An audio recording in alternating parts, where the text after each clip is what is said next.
Hello friends, welcome back to my YouTube channel I Q world. और मैं हूं आपका होस्ट राजेंद्र कुमार। और आज हम लोग डिस्कस करेंगे 11 सितंबर करंट अफेयर, जो कि मैं डेली 6:30 AM इसको पब्लिश करता हूं। और आप इसे 6:30 AM के बाद कभी भी देख सकते हैं पर डे। तो प्लीज़ आपको ये वीडियो हमेशा पर डे 6:30 AM के बाद मिल जाएगा, तो आप मेरे वीडियो को देखें।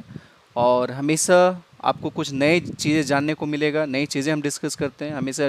डेली बेस पे जो करंट अफेयर डिस्कस करते हैं वो आपको कुछ ना कुछ नॉलेज दे के जाएगा। तो आपसे उम्मीद करता हूँ कि आप मेरे करंट जो भी वीडियो बनाया जाएगा मेरे द्वारा वो आप देखेंगे। तो शुरू करने से पहले ये जो भी आपके कभी अपकमिंग एग्ज़ाम्स हैं, just like RRB NTPC, group D, railway द्वारा जो लिया जाएगा, या एसएससी के द्वारा जो एग्ज़ाम लिया जाएगा, या बैंकिंग आईबीपीएस के द्वारा जो भी एग्ज़ाम लिया जाएगा, उन सब में ये जो मैं करंट अफेयर का सेक्शन बनाता हूँ पर डे, ये आपको बहुत काम आएगा। तो आप इस वीडियो को कंप्लीट देखें, जब भी देखें, अगर आप देख रहे हैं तो। और मैं आपसे यही उम्मीद करता हूँ कि आप वीडियो कंप्लीट देखेंगे। तो आप मुझे फॉलो कर सकते हैं ट्विटर पे, फेसबुक पे, इंस्टाग्राम पे। और मुझे आप मैसेज भी डाल सकते हैं। अगर आपको कोई प्रॉब्लम है तो आप कमेंट बॉक्स में मैसेज डालिए। मैं आपको उम्मीद करता हूँ, मैं प्रॉमिस करता हूँ कि उन सारे क्वेश्चंस का उत्तर करूँगा, आंसर करूँगा। तो आइए शुरू करते हैं आज का करंट अफेयर 11 सितंबर का। तो पहला क्वेश्चन यहाँ पे डिस्कस करेंगे हम लोग। India and which country signed an agreement concerning reciprocal provision of supplies and services between the arm forces of India and the self defence forces. Bharat और किस देश ने भारत के सशस्त्र बलों और आत्मरक्षा बलों के बीच पारस्परिक आपूर्ति और सेवाओं को पारस्परिक प्रावधान से संबंधित एक समझौते पर हस्ताक्षर किया है? वो कौन सा देश है?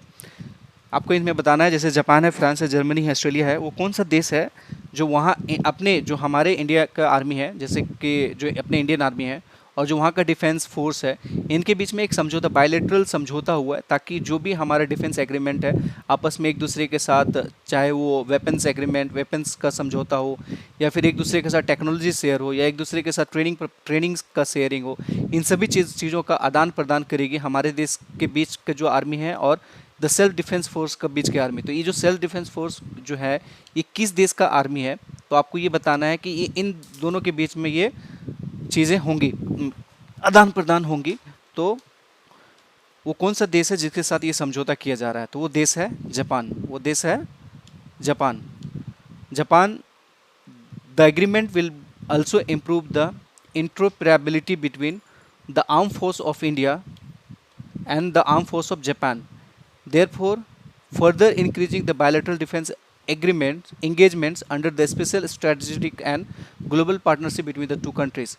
ये एक बायलेटरल, जो आप कह सकते हैं कि इंगेजमेंट है दोनों देशों के बीच में, ताकि हमारे बीच में जो कोई भी तरह का कोलैबोरेशन हो या किसी भी तरह का एक सहायता हो आपस में, चाहे वो टेक्नोलॉजी ट्रांसफ़र को हो या फिर एक दूसरे को सपोर्ट करने का हो, तो हम हमेशा एक दूसरे के लिए खड़े। ऐसे भी जापान जो इंडिया का एक अच्छा मित्र देश है, और अभी करंटली जापान के जो पीएम है शिंजो आबे ने रिज़ाइन कर दिया है, और वहाँ का जो आप जानते हैं जापान का कैपिटल टोक्यो है और करेंसी येन है। तो इन सब चीज़ों का जो कुछ स्टैटिक बातें हैं जो ध्यान रखिएगा। तो वो कौन सा देश है? वो है जापान, जिनके बीच में ये बायलैटरल एंगेजमेंट या एग्रीमेंट हुआ है। नेक्स्ट क्वेश्चन डिस्कस करेंगे। हु लॉन्चेस आत्मनिर्भर भारत अराइज एनआईसी इनिशिएटिव?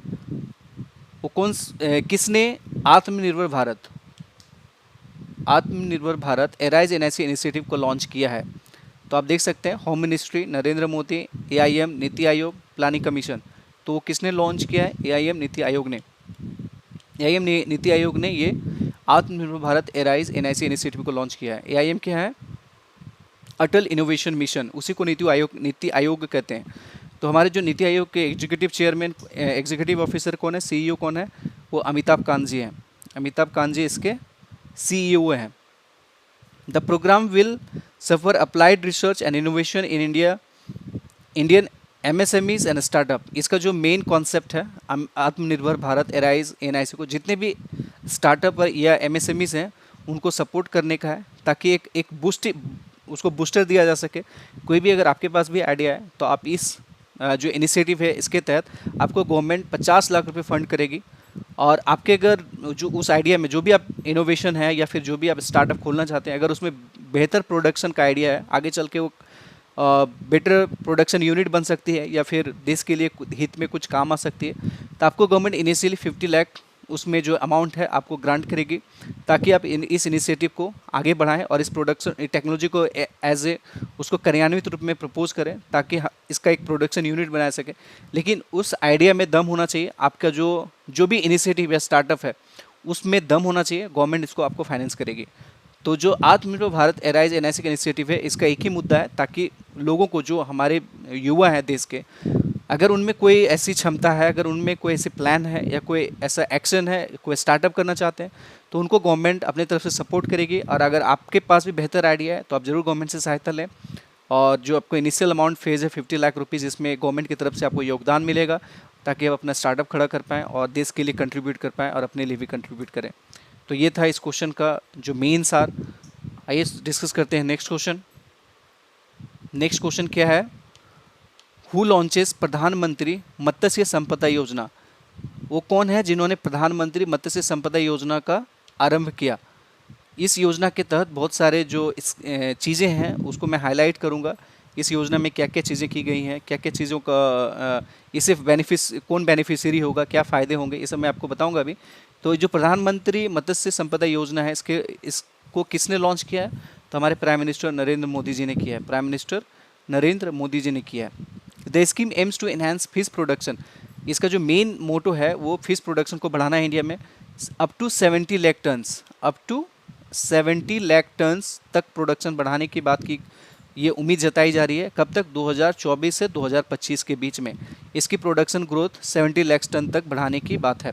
ठीक है, तो इस योजना के तहत प्रधानमंत्री ने 1 यूनिट फिश फीड मिल का भी उद्घाटन किया। कहाँ पे? मधेपुरा बिहार में। और 2 यूनिट फिश ऑन व्हील्स का उद्घाटन किया पटना में। ये ब्लू रेवोल्यूशन के अंदर में। ब्लू रेवोल्यूशन किस लिए मनाया जाता है? फिश प्रोडक्शन के लिए। ब्लू रेवोल्यूशन का कॉन्सेप्ट ही है फिश प्रोडक्शन का। He will also interact with the beneficiaries on this occasion. जो भी बेनिफिशरीज होंगे, जिनको जो लाभदायक लोग, जिनको ये लाभ मिलना है, उनसे भी ये इंटरेक्ट किए इस ओकेजन पे। और this scheme will reduce the post harvest losses of fisheries sector from 20 to 25% to 10%। जो भी अभी तक लॉस हो रही थी, सबसे बड़ी बात कि इस सेक्टर में जो लोगों को, जो फिशरमैन को लॉस हो रही थी 20 से 25% के बीच में, उसको रिड्यूस करके 10% तक लाने की बात की जा रही। इससे एक बहुत बड़ा फ़ायदा होगा कि जो हमारे फिशरमैन हैं इंडिया के, उनको एक बेहतर इकोनॉमिक स्टेबिलिटी मिलेगा। क्योंकि अगर वो दिन रात एक करके मेहनत कर रहे हैं फिश प्रोडक्शन में, अपना दिन रात एक करके उस पर काम कर रहे हैं, अगर उनको फ़ायदा नहीं होगा तो फिर इस फिश प्रोडक्शन में उनको एक तरह से देखा जा सकता है तो एक बेटर आने वाला बिजनेस पर्सपेक्टिव दिया जा रहा है गवर्नमेंट की तरफ से, ताकि एक मिनिमम लॉस के साथ एक मैक्सिमम उसमें गेन उनको मिल सके, एक मैक्सिमम अपॉर्चुनिटी उनको उसमें दिख सके। इसीलिए एक लॉसेस भी कम करने की बात की जा रही है और प्रोडक्शन को बढ़ाने की भी बात की जा रही है। आप देख सकते हैं कि जैसे 2024-25 तक 70 लाख टन तक का प्रोडक्शन बढ़ाने की बात की जा रही है। और उनमें जो लॉसेस अभी तक हो रहे थे, जो भी हमारे फिशरमैन इंडिया को उसमें लॉसेस जो 20 से 25% तक उनको हो रहा था, उसको रिड्यूस करके 10% तक करने की बात की जा रही है। The scheme focuses on sustainable development of fisheries in India. एक सस्टेनेबल डेवलपमेंट पे फोकस है, ताकि जो फिशरमैन है इंडिया का एक सस्टेनेबल डेवलपमेंट पे काम करे। और it is to be implemented between 2020 to 2021 and 2024 to 2025। इस बीच में इसको इम्प्लीमेंट किया जाएगा, 2020-21 और 2024-25 के बीच में। And doubling the income of fisherman and fish farmer. सबसे बड़ा जो मेन मुद्दा क्या है? फिशरमैन और फिश फार्मर्स की इनकम को डबल करना। ऐसे भी जो सरकार का बहुत सारे अभी इनिशिएटिव है, ताकि 2022 तक उनका एक कॉन्सेप्ट था कि किसानों का इनकम डबल करना है। लेकिन इस बीच में ये जो कोविड-19 सिचुएशन आ गई है, तो अभी पूरी देश की ही इकोनॉमी डाउनफॉल पे चली गई है। तो ये अलग मैटर है कि शायद गवर्नमेंट उस मुकाम को अचीव कर पाए या ना कर पाए, वो एक अलग अलग डिस्कशन है। शायद गवर्नमेंट अचीव कर लेती अगर ये कोविड-19 सिचुएशन नहीं होता। इस सिचुएशन में तो सभी लोग परेशान हैं, इवन जो आम लोगों का इनकम है वो रुका हुआ है। शायद किन्हीं का इनकम बहुत अच्छा भी हो गया हो, लेकिन बहुत ऐसे लोग हैं, बहुत ऐसे जो आम जनता है जिनका इनकम बहुत कम हो गया है, या फिर वो डेली वेजेस या गवर्नमेंट पे डिपेंडेंट हैं, जो ये अपना फूड जो हर घर में हर व्यक्ति के प्रति जो राशन मिलता है उस पर भी डिपेंडेंट है लोग। तो ये जो प्रधानमंत्री मत्स्य संपदा योजना है, इसका एक फ्लैगशिप गवर्नमेंट ने दे दिया है ताकि इसको एक कार्यान्वित रूप दिया जा सके, और इसमें 20,050 करोड़ रुपए का लागत आएगी इस प्रोजेक्ट पे, जो गवर्नमेंट इस पे खर्च करेगी। 20,050 करोड़ रुपए का इसमें इन्वेस्टमेंट किया जाएगा, खर्च किया जाएगा। तो ये थे इस क्वेश्चन के बारे में जो कंप्लीट डिस्कशन था मैंने किया आपके साथ। नेक्स्ट क्वेश्चन पे डिस्कस करेंगे। नेक्स्ट क्वेश्चन क्या है, which state CM launches YSR Sampoorna पोषण स्कीम।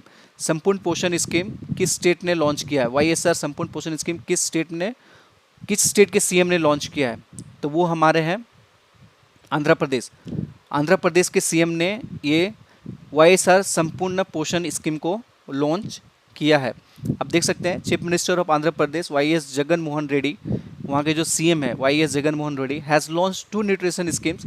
इस मौके पे उन्होंने 2 न्यूट्रिशन स्कीम लॉन्च किया। एक है YSR संपूर्ण पोषण, एक पहला जो उन्हें स्कीम लॉन्च किया है ये YSR संपूर्ण पोषण स्कीम है, और दूसरा है YSR संपूर्ण पोषण प्लस। ये 2 तरह का स्कीम उन्होंने इस प्रोग्राम के तहत लॉन्च किया है। To provide nutritious food to pregnant women, lactating mothers and children in the state. जो सबसे बड़ा उनका मुद्दा है कवरिंग का, ताकि एक न्यूट्रिशन फूड दिया जा सके किनको, एक प्रेग्नेंट वुमेन को, लैक्टेटिंग मदर को, और जो चिल्ड्रन है जो माल नरिश्ड है या अंडरवेट है उनको इस योजना के तहत ख्याल रखा जाए और उनको एक न्यूट्रिएंट फूड प्रोवाइड किया जाए। YSR Sampoorna Poshan will cover the urban and rural areas lying in the plain land, while SR Sampoorna Poshan plus is intended to supply nutrition food exclusively in 77 tribal areas. आप देख सकते हैं जो YSR संपूर्ण पोषण है ये आपका कहाँ, रूरल और अर्बन दोनों एरिया में कवर करेगा, लेकिन जो प्लस है YSR संपूर्ण प्लस योजना ये आपके 77 ट्राइबल एरियाज़ को कवर करेंगे, जिसमें 8320 आंगनबाड़ी सेंटर हैं। 8320 आंगनबाड़ी सेंटर है जो एक ट्राइबल एरियाज़ में है, उनको इसमें कवर करेंगे। उसमें जो भी बच्चे हैं, मदर हैं या माँ बनने वाली जो प्रेग्नेंट वुमेन है, या फिर प्रेग्नेंट वुमेन है या लैक्टेटिंग जो माँ बन चुके हैं, उन सभी के लिए योजना है ताकि उन सभी तक एक न्यूट्रिएंट फूड पहुँचाया जा सके और उनको माल न्यूट्रिशन से बचाया जा सके। Around 30.16 lakh women and mothers and children will benefited these 2 schemes। इस स्कीम के तहत 30.16 लाख 30.116 लाख लोगों को, विमेन, चिल्ड्रन और लैक्टेटिंग मदर्स को फ़ायदा पहुंचाया जाएगा। तो इसमें जो स्टैटिक पार्ट है वो क्या है, chief minister of Andhra Pradesh कौन है? YS जगनमोहन रेड्डी जी वहाँ के चीफ मिनिस्टर हैं, और गवर्नर कौन है? विश्वभूषण हरिचंदन वहाँ के गवर्नर हैं। कहाँ के? आंध्र प्रदेश के। तो ये कुछ जो स्टैटिक पॉइंट था जो मैंने आपके साथ डिस्कस किया, याद रखिएगा इनको। नेक्स्ट क्वेश्चन डिस्कस करेंगे। नेक्स्ट क्वेश्चन क्या है, which bank is to launch new loan scheme Saphal for organic cotton growers. इसमें से कौन सा बैंक ने एक स्कीम लॉन्च किया है सफल फॉर ऑर्गेनिक कॉटन ग्रोवर्स? तो वो कौन सा बैंक है? वो है हमारा SBI। State Bank of India ने ये लॉन्च किया है सफल ऑर्गेनिक कॉटन ग्रोवर्स के लिए एक स्कीम लॉन्च किया है। तो वो आप देख सकते हैं जो चेयरमैन ऑफ SBI कौन है? रजनीश कुमार जी चेयरमैन है SBI के, और हेडक्वार्टर कहाँ है SBI का? मुंबई है। हेडक्वार्टर कहाँ है? मुंबई। नेक्स्ट क्वेश्चन डिस्कस करेंगे। As per the ease banking reforms index 2.0 which bank has been placed at the first spot. Ease banking reforms index 2.0 के अकॉर्डिंग कौन सा बैंक को पहला स्थान प्राप्त हुआ है? तो वो बैंक है हमारा बैंक ऑफ बड़ौदा। कौन सा बैंक है? बैंक ऑफ बड़ौदा को पहला स्थान प्राप्त हुआ है। अब State Bank of India and Oriental Bank of Baroda तो पहला स्थान पे है, और जो हमारा State Bank of India and Oriental Bank of Commerce है ये दूसरे और तीसरे स्थान पे है। The banking association IBA max EASE enhance access and service excellence reform index. ये जो हमारा बैंकिंग एसोसिएशन IBA है वो इसके थ्रू EASE के थ्रू ये रिफॉर्म इंडेक्स का प्रिपरेशन करती है और ये आंकड़े जारी करती है। The aim of this index is to bring fruitful change in the PSB। जितने भी पब्लिक सेक्टर बैंक हैं उसमें एक तरह से चेंज लाना, उसमें कॉम्पिटिटिव माहौल बनाना। वैसा कॉम्पिटिटिव माहौल नहीं कि एक दूसरे से झगड़ा या मारपीट करें, ऐसा कॉम्पिटिटिव माहौल कि एक दूसरे के साथ सीखें, एक दूसरे के कामों से सीखें, एक दूसरे के कामों को सराहना करें और एक दूसरे के कामों से अपने कामों में इम्प्लीमेंट करें। अगर किसी बैंक ने अच्छा काम किया है, जितने भी पब्लिक सर्विस बैंक है हमारे, पब्लिक सेक्टर बैंक है, अगर किसी बैंक ने अच्छा काम किया है तो उसके पॉलिसीज़ को या उसके काम को इम्प्लीमेंट करके अपने आप को सुधारने का एक तरीका है और उसी को एक ये रैंक दिया जा रहा है ताकि एक कंपटीशन की भावना बने रहे और हर बैंक टॉप करने की कोशिश करे। नेक्स्ट क्वेश्चन डिस्कस करेंगे। India rating forecast contraction of A what percent in financial year 2021 GDP. जो हमारा इंडिया रेटिंग एक संस्था है उसके फोरकास्ट मतलब उसके भविष्यवाणी के हिसाब से जो इंडिया का जीडीपी वो कितना कॉन्ट्रैक्ट हो जाएगा, कितना परसेंट से और नीचे चला जाएगा इन फाइनेंशियल ईयर 2021। हमारा जो जीडीपी है वो कितने परसेंट से और नीचे चला जाएगा, वो हमारा चला जाएगा 11.8% से 11.8% से और डाउनफॉल पे चला जाएगा। तो ये इम्पॉर्टेंट अभी जो बहुत बड़ी न्यूज़ है क्योंकि हमारे जो अभी लास्ट क्वार्टर में 1 अप्रैल टू जून क्वार्टर में 23.9% डाउनफॉल पे चला गया था हमारा जीडीपी। तो आप देख सकते हैं the rating agency estimate the economic losses in financial year 2021 to rupees 18.44 lakh crore. इतना का डाउनफॉल आएगा फाइनेंशियल ईयर 2021 में 18.44 लाख करोड़ का। The rating agency also expect the India GDP to rebound and grow at 9.9% year on year in financial year 2022। उनका एक अनुमानित है कि 9.9% से ये फाइनेंशियल ईयर 2022 में 9.9% से ग्रो करेगी due to the big base of financial year 2021। जो भी हमारा सिचुएशन अभी चल रहा है 2021 में ये इसका बिग एक आधार बनेगा कम ग्रोथ का फाइनेंशियल ईयर 2022 में। तो ये भी एक बड़ी पॉइंट है जो हमें हमारी इकोनॉमिक को अभी थोड़ा वक्त लगेगा सुधरने में क्योंकि कोविड-19 की वजह से काफ़ी डाउनफॉल आया इकोनॉमी। जैसे मैंने आपको बताया कि जो फर्स्ट क्वार्टर में 23.9% का कॉन्ट्रैक्ट हुआ हमारा इकोनॉमी सीधा डाउनफॉल पे चला गया था। तो ये मेजर हमारा ही इकोनॉमी नहीं अपने वर्ल्ड की इकोनॉमिक कोलैप्स कर रही है। इसमें सभी मेजर जो डेवलप देश थे उनके पास भी उनकी भी इकोनॉमी में डाउनफॉल आई है। तो गवर्नमेंट को थोड़ा सा इसमें काम करने की ज़रूरत है या हम सभी को इसमें योगदान देने की ज़रूरत है। होपफुली कि हम आगे वाले समय में इसको बहुत जल्दी रिकवर कर लेंगे और हमारी इकोनॉमी का जो अभी डाउनफॉल पे है वो प्रोग्रेसिव इकोनॉमी पे चला जाए। नेक्स्ट क्वेश्चन डिस्कस करेंगे यहाँ पे हम लोग। Who become new chairman of A national school of drama. तो आप फोटो से भी पहचान सकते हैं कि ये नए चेयरमैन बने हैं हमारे नेशनल स्कूल ऑफ ड्रामा के। तो ये वो शख्स हैं जो अभी चेयरमैन बने हैं। वो कौन है? हमारे परेश रावल जी। परेश रावल जी अभी चेयरमैन बने नेशनल स्कूल ड्रामा के। नेक्स्ट क्वेश्चन डिस्कस करते हैं यहाँ पे। World suicide prevention day observe on which day. World suicide prevention day किस दिन मनाया जाता है? यहाँ पे ये बनाने का मकसद क्या है? ताकि दुनिया में सुसाइड रेट कम किया जा सके, लोगों में अवेयरनेस बढ़ाया जा सके। ये एक कॉन्सेप्ट है जिसके थ्रू अभी जो मनाया गया उसमें कॉन्सेप्ट था। वो कॉन्सेप्ट क्या था? Working together to prevent suicide. इस एक टैगलाइन के साथ ये वर्ल्ड सुसाइड दिवस मनाया गया। तो वो कब मनाया गया? मनाया गया 10 सितंबर को। 10 सितंबर को। और किस उसका जो टैगलाइन था वो क्या था? Working together to prevent suicide. लोगों में एक अवेयरनेस पहुंचाना है, अवेयरनेस पहुंचाकर लोगों को जागृत करना है, या फिर जो भी एक मेंटल इलनेस या किसी भी तरह का प्रॉब्लम से मानसिक तनाव से गुजरते हैं वो इस ऐसे कदम उठाते हैं सुसाइड को लेकर वर्ल्ड वाइड ग्लोबली। तो इन सब में जागरूकता फैलाने के लिए, एक मेंटल स्ट्रेस को कम करने के लिए ये कॉन्सेप्ट लाया गया working together to prevent suicide. इस टैगलाइन के साथ ये दिवस मनाया गया ऑन 10 सितंबर। कब मनाया गया? 10 सितंबर को। नेक्स्ट क्वेश्चन डिस्कस करेंगे। Bhuvneshwar Kumar and who become brand ambassador of pleasure जॉप्ट। इसके ब्रांड एम्बेसडर कौन बने भुवनेश्वर कुमार के अलावा? तो वो कौन बने? विराट कोहली, स्नेहा नेहवाल, स्मृति महानंदा, मोहम्मद शमी। तो वो बनी हमारी स्मृति महानंदा। ये भी भारतीय क्रिकेट टीम के खिलाड़ी हैं, महिला क्रिकेट टीम के। और जो हमारे भुवनेश्वर कुमार जी हैं वो भारतीय टीम के मेंस टीम के खिलाड़ी हैं। ये दोनों ही ब्रांड एम्बेसडर बने हैं प्लेजर जेपॉट का। जो कि इनका क्या मतलब जो ये बने हैं एम्बेसडर, इनका क्या काम रहेगा?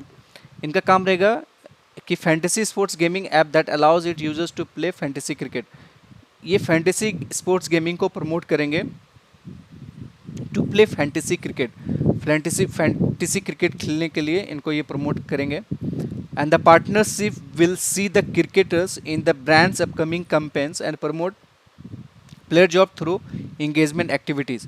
जो भी तरह का वो इसको कहीं पर भी अगर ये दोनों साथ में इवेंट में नज़र आए तो वो वहाँ पे मतलब आपस में मिलकर इस ब्रांड को एंडोर्स करते हुए नज़र आएंगे। और इनका मेन फोकस है कि फैंटेसी स्पोर्ट्स गेम को प्रमोट किया जा सके ताकि लोग इसको फैंटेसी क्रिकेट मतलब ऑनलाइन प्लेटफॉर्म पे खेल सकें। नेक्स्ट क्वेश्चन डिस्कस करेंगे यहाँ पे। Which state CM's flag of south India's first किसान रेल।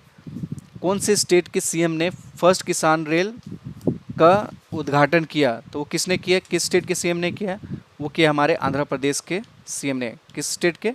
आंध्र प्रदेश के सीएम ने। यूनियन मिनिस्टर ऑफ रेलवे हमारे अभी कौन है? पीयूष गोयल साहब हैं।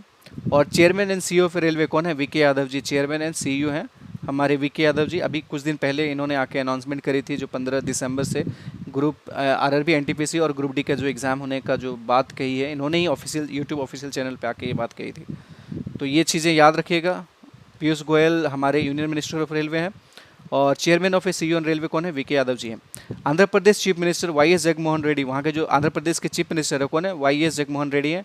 And union minister for agriculture Narendra Singh Tomar, ये मिशन को उन्होंने फ्लैग ऑफ किया है। जो फर्स्ट किसान रेल चलेगी आंध्र प्रदेश में, उन ये वहाँ के सीएम और जो हमारे एग्रीकल्चर मिनिस्टर नरेंद्र सिंह तोमर ने ये मिलकर ये मिशन को फ्लैग ऑफ किया। और इसमें क्या होगा? The train loaded with 14 parcel van, 14 parcel van train loaded रहेगी, मतलब इसमें 14 पार्सल लोड किया जाएगा। Will cover a distance of 2150 kilometre in 40 hours. सबसे जो इम्पोर्टेंट पॉइंट है ये कि ये ट्रैवल करेगी 2150 किलोमीटर इन 40 आवर्स का, 40 आवर्स में इसको ये ट्रैवल करेगी। नेक्स्ट क्वेश्चन जो ये था प्रीवियस डे क्वेश्चन जो मैंने आपसे पूछा था, तो इसका आंसर क्या होगा? केबुल लामजाओ नेशनल पार्क कौन से स्टेट में है? तो हमारा मणिपुर में है। मणिपुर वो स्टेट है जिसमें ये केबुल लामजाओ नेशनल पार्क है। और ये है आपके लिए क्वेश्चन जो आपको आंसर करना है, ये क्वेश्चन ऑफ द डे है। तो इस क्वेश्चन का मैं जनरली जो अभी क्वेश्चंस आपसे कर रहा हूँ वो नेशनल पार्क या फिर जो भी हमारे वाइल्ड लाइफ सेंचुरीज़ हैं या माउंटेन रेंज है, इस पे ही मैं क्वेश्चन बना रहा हूँ, क्योंकि ये भी एक बहुत इंपॉर्टेंट सेक्शन है कोई भी एग्जाम में। स्टैटिक जो हर एग्ज़ाम में, चाहे वो बैंक हो या कोई भी एसएससी एग्ज़ाम हो, उसमें ये क्वेश्चन रहता ही रहता है कि नेशनल पार्क से लेकर या नेशनल वाइल्ड लाइफ सेंचुरीज़ को लेकर या फिर नेशनल माउंटेन रेंज को लेकर ये क्वेश्चन रहता ही रहता है। तो आपको आंसर करना है, तो किसी न किसी तरह से आप इसको याद करना है आपको, नेशनल पार्क या जो भी नेशनल वाइल्ड लाइफ सेंचुरीज़ हैं इन सारे को। तो सुंदरबंस नेशनल पार्क कौन से स्टेट में है, ये आपको आंसर करना है कि इनमें से किस राज्य में सुंदरबन नेशनल पार्क है। तो होपफुली ये वीडियो आपको देखकर कुछ ज़रूर सीखने को मिला होगा। अगर आपको कुछ सीखने को मिला होगा तो आप सब्सक्राइब बटन को और बेल आइकन को दबाएं, ताकि आपको जो भी लेटेस्ट नोटिफिकेशन है वो मिलता रहे और जो भी वीडियो मैं डालूँ उसका आपको नोटिफिकेशन मिले, ताकि आप उसको देख पाएँ। तो ये था कंप्लीट करंट अफेयर जो 11 सितंबर का मैंने आपके साथ डिस्कस किया। उम्मीद करता हूँ ये आपको अच्छा लगा। अगर आपको अच्छा लगा होगा तो मेरे चैनल को लाइक कीजिए, कमेंट कीजिए, सब्सक्राइब कीजिए और प्लीज़ मुझे फॉलो कीजिए ट्विटर, फेसबुक, इंस्टाग्राम। अगर आपको कोई क्वेरीज है, क्वेश्चन है, तो आप मुझे कमेंट बॉक्स में डालिए, मैं आपको आंसर करूँगा। तो इसी के साथ मैं अलविदा लेता हूँ और उम्मीद करता हूँ कि आप सभी अच्छे होंगे और अच्छे रहिए। Thank you for watching my video, my channel. Have a good day.